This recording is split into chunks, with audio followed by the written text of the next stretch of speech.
മനുഷ്യനല്ലേ ഏറ്റക്കുറച്ചിലൊക്കെ ഉണ്ടാവുമെന്ന്. ആ സമയത്ത് കൊടുമ്പയിലായതുകൊണ്ടാണ് ഇത്രയും നാൾ പണി നടക്കാതെ പോയത്. അതുകൊണ്ടാണ് ഡിലേ എടുത്തോളം നിങ്ങൾ പറയണം. രണ്ടും ചെയ്യല്ലോ നിങ്ങള്. ഇന്ന് തിരുവനന്തപുരത്ത് പ്രോഗ്രാം ഒന്നും ഇല്ലെന്ന് തോന്നുന്നല്ലേ? ഇല്ല, നമുക്ക് പ്രോഗ്രാം ഉണ്ട് വേറെ. ഒറ്റ ചോദ്യം ആവശ്യമിക്കുന്നില്ലല്ലോ. ഇല്ല കംപ്ലീറ്റ് തീർന്നു. എനിക്ക് കൂടുതൽ ചോദിപ്പിച്ചത് രണ്ട് വശത്തോടുള്ള യാത്രയാണ്. വഴുതക്കാട് നിന്നും ഇങ്ങോട്ടുള്ള റോഡ് ഒരു വശം പൂർത്തീകരിക്കുമ്പോൾ തന്നെ വലിയ കൊട്ടിഘോഷിച്ച് ഉദ്ഘാടനം നടത്തുന്നുണ്ട്. പക്ഷേ ഉദ്ഘാടനം നടത്തിയിട്ടില്ല. തുറന്നു ഉദ്ഘാടനം ആരാ? അല്ല, വലിയ ഉദ്ഘാടനം നടത്തിയെന്ന് പറഞ്ഞു. വലിയ ഉദ്ഘാടനം ഇങ്ങനെയാണോ? ഒരു പോലീസ് കമ്മീഷൻ വന്ന് റോഡ് തുറന്നു കൊടുക്കുന്നതാണോ? ട്രാഫിക്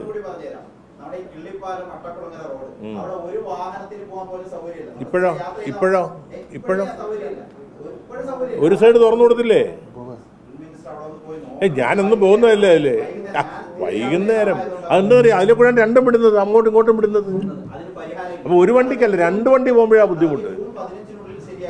മഴ ഞാൻ പറയില്ലേ, ഇപ്പോഴും പറഞ്ഞതാ, വളരെ അപ്രതീക്ഷിതമായ പ്രതികൂലമായ സാഹചര്യങ്ങൾ ഉണ്ടായില്ലെങ്കിൽ തീർക്കും.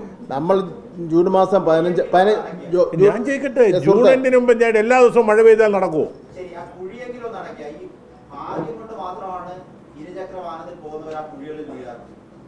ഈ മഴ പെയ്താൽ കുഴി ഉണ്ടാവുമല്ലോ സ്വാഭാവികമായിട്ട്.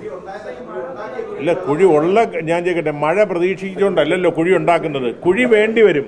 അപ്പൊ അപ്പുറത്തേക്ക് മഴ പെയ്യുന്നു. അപ്പൊ മഴയ്ക്ക് കുഴിക്കകത്ത് മഴവെള്ളം വരും. നമ്മുടെ നഗരത്തിലെ കുറേ വാർഡുകളിലെല്ലാം തന്നെ കുഴലിലൂടെ പാചകവാതകം എത്തിക്കും. ആ പാചകവാതകം എത്തിക്കുന്നതിന് യഥാർത്ഥത്തിൽ മിക്കവാറുമുള്ള വാർഡിലെ ചെറിയ റോഡുകളെല്ലാം തന്നെ കുഴിച്ച്. അപ്പൊ പാചകവാതകം എത്തിക്കുക എന്ന് പറയുന്നത് ഏറ്റവും പ്രധാനപ്പെട്ട ഒരു കാര്യമാണ്. അതിനുവേണ്ടി റോഡ് പൊട്ടുകയാണ്. റോഡ് പൊട്ടാതെ പാചകവാതകം എങ്ങനെയാണ്? പൊട്ടുന്ന റോഡ് കഴിയുന്നത്ര വേഗതയിൽ പുതിയ ഡ്രെയിനേജ് എന്റെ മണ്ഡലത്തിലെ ചെയ്യേണ്ട ഒരു കാര്യമായിരുന്നു. അന്ന് അതാരും ചെയ്തില്ല. ഇന്നിപ്പോ കഴക്കൂട്ടത്തെ ഡ്രെയിനേജ് ഇല്ലാതെ വന്നാലുള്ള അവസ്ഥ നിങ്ങളൊന്ന് ആലോചിച്ച് നോക്കും. അപ്പൊ അതിന് വേണ്ടി ഫൈബർ ഓപ്റ്റിക് കേബിൾ അല്ല, നിങ്ങളുടെ തന്നെ ഈ നമ്മുടെ ഈ സംവിധാനങ്ങളെല്ലാം നന്നായി പോകുന്നതിന് വേണ്ടി കേബിൾ കുടിച്ചിരുന്നതിന് വേണ്ടി എത്ര റോഡാണ് അവിടെ കുടിച്ചിട്ടുള്ളത്? തിരുവനന്തപുരം സിറ്റിയിൽ എത്ര റോഡാണ് നമ്മൾ കുഴിച്ചിട്ടുള്ളത്? ആ കുഴിച്ചിട്ട റോഡുകൾ റെക്ടിഫൈ ചെയ്യുന്നതിന് വേണ്ടി എത്രയും സമയം എടുത്തിട്ടുണ്ട്. അതൊക്കെ അപ്പോൾ ഇതൊക്കെ സാധാരണഗതിയിലുള്ള കാര്യങ്ങളാണ്. ഓരോ മനസ്സിലാക്കണം. നാട്ടിലൊരു നല്ല വികസന പ്രവർത്തനം നടക്കുമ്പോഴത്തേക്ക് കുറച്ച് നേരിടേണ്ടി വരും. അത് ജനങ്ങളെ ബോധ്യപ്പെടുത്താൻ അതാണ് നിങ്ങൾ സഹകരിക്കേണ്ടത്. അല്ലാതെ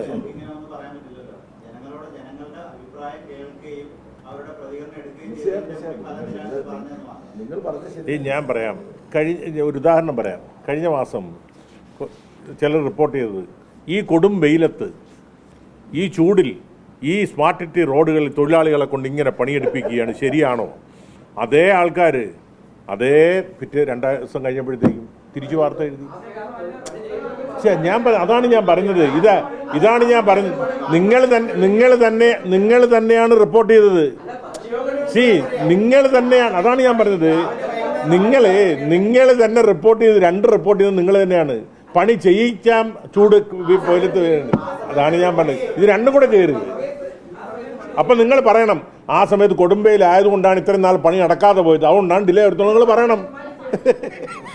രണ്ടും ചെയ്യല്ലോ നിങ്ങള്.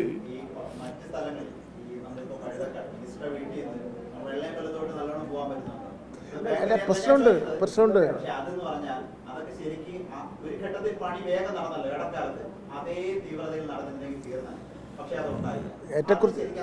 അതല്ല, ഒരു മനുഷ്യനല്ലേ ഏറ്റക്കുറച്ചിലൊക്കെ ഉണ്ടാവുമെന്ന്. പിന്നല്ലേ തെരഞ്ഞെടുപ്പ് വന്നു, പല പ്രശ്നങ്ങളുണ്ട്. നമുക്ക് എല്ലാവർക്കും എംപ്ലോയീസ് കുറെ പേരെ കേരളം വിട്ടുപോയി. പല പ്രശ്നങ്ങളുണ്ട്. നിങ്ങൾ നേരെ തെരഞ്ഞെടുപ്പ് പ്രക്രിയയിലോട്ട് പോയി, അതും പ്രശ്നമായി. ശ്രദ്ധ പോയി. നേരത്തെ പറഞ്ഞില്ലേ, ഞങ്ങളുടെ കൂടെ അതും പോയി. തിരുവനന്തപുരത്ത് പ്രോഗ്രാം ഒന്നും ഇല്ലെന്ന് തോന്നുന്നല്ലേ? ഇല്ല, നമുക്ക് പ്രോഗ്രാം ഉണ്ട് വേറെ. ചോദിക്ക്. ശരിയല്ലല്ലോ. കോർപ്പറേഷൻ 1 മാസം മുമ്പ് സ്പെഷ്യൽ കൗൺസിൽ കൂടി ആക്ഷൻ പ്ലാൻ ഉണ്ടാക്കി ഓരോ വാർഡിലും 1 ലക്ഷം രൂപ വെച്ച് കൊടുക്കാൻ ആവശ്യമായിട്ടുള്ള എല്ലാ കാര്യങ്ങളും ചെയ്തു. നിങ്ങളത് പറയുന്നില്ലല്ലോ. മുന്നിൽ ഇരുന്ന മേയർ ചെയ്തതുപോലെ ചെയ്യുന്നില്ല എന്നുള്ളതാണ് ആക്ഷേപിക്കുന്നത്. അതിനേക്കാൾ നന്നായി ഇപ്പൊ കാര്യങ്ങൾ നടക്കുന്നില്ല. ഞാൻ പറഞ്ഞല്ലോ, ഇപ്പൊ ഗൗരീശപട്ടം മേഖലയിലായിരുന്നു കഴിഞ്ഞ തവണ ഏറ്റവും കൂടുതൽ പരാതി ഉണ്ടായിരുന്നു. ഇപ്പൊ അവിടെ പരാതി ഇല്ല. ആ കാര്യം നിങ്ങളൊന്ന് പറയണ്ടേ? പൊങ്ങില്ല. എവിടെ പൊങ്ങി? ഗൗരി ഷോട്ടോ അവിടെ നിങ്ങൾ പോയി പരിശോധിക്കും. ഇന്ന് രാവിലെ ഞാൻ അവിടുത്തെ 1-2 ചാനലുകാരോട് വന്നിരുന്നു. തേക്കുമൂട് ബണ്ടിൽ വെള്ളം പൊങ്ങിയിട്ടില്ല, ഗൗരീശവട്ട മേഖലയിൽ വെള്ളം പൊങ്ങിയിട്ടില്ല, പുത്തമ്പാലം പ്രദേശത്ത് വെള്ളം പൊങ്ങിയിട്ടില്ല, കണ്ണമ്മൂല മേഖലയിൽ വെള്ളം പൊങ്ങിയിട്ടില്ല. കോസ്മോ നിങ്ങൾ കഴിഞ്ഞ തവണ റിപ്പോർട്ട് ചെയ്തതാണല്ലോ. ആ കോസ്മോയ്ക്ക് അകത്ത് 1-ാം നിലയും 2-ാം നിലയും വെള്ളം കയറി. ഇത്തവണ വെള്ളം കയറിയോ? അതും കൂടി റിപ്പോർട്ട് ചെയ്യണം. അതാണ് ഞങ്ങൾ പറഞ്ഞത്. ഈ നിങ്ങൾ കഴിഞ്ഞ തവണ ചൂണ്ടിക്കാണിച്ച മേഖലകളിൽ ഇത്തവണ വെള്ളം പൊങ്ങിയില്ല. നിങ്ങൾ കൂടി പറഞ്ഞതിന്റെ അടിസ്ഥാനത്തിൽ നടത്തിയിട്ടുള്ള ഇന്നലെ തന്നെ വെള്ളപ്പൊക്കം ഉണ്ടായ മുഴുവൻ സ്ഥലങ്ങളിലും മേയർ സന്ദർശിച്ചു, ഉദ്യോഗസ്ഥന്മാരായിട്ട് പോയി, അവിടെയെല്ലാം ആവശ്യമായ പരിഹാര നടപടികൾ സ്വീകരിച്ചു. ഒക്കെ നന്നായി പോകുന്നുണ്ട്. പരമാവധി പരിശ്രമിക്കുന്നുണ്ട് എല്ലാവരും. അപ്പോൾ നമുക്ക് അവസാനിപ്പിക്കാം. നിങ്ങൾ കുറെ കൂടെ നന്നായിട്ട് വാർത്ത കൊടുക്കുക, അപ്പൊ കുറെ കൂടെ നമുക്ക് പരിഹാരം പെട്ടെന്ന് ഉണ്ടാക്കാം. അയ്യോ, അത് മൂടിയാ പിന്നെ ഇനിയും മുന്നേ പൊളിക്കണ്ടേ? അപ്പൊ നിങ്ങൾ തന്നെ ഇടും. നിങ്ങൾ അതല്ല, അതിന്റെ ഫെൻസിങ് നമ്മൾ അതിപ്പോൾ ഇന്ന് തീരുമാനമുണ്ട്.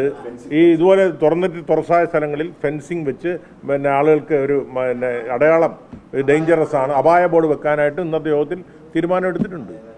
അത് നന്നായി. നമുക്ക് അവസാനിപ്പിക്കാമല്ലേ? ഇനി ഒരു ഒറ്റ ചോദ്യം ആവശ്യമിരിക്കുന്നില്ലല്ലോ. ഇല്ല കംപ്ലീറ്റ് തീർന്നു. എനിക്ക് കൂടുതൽ ചോദിപ്പിച്ചോളൂ.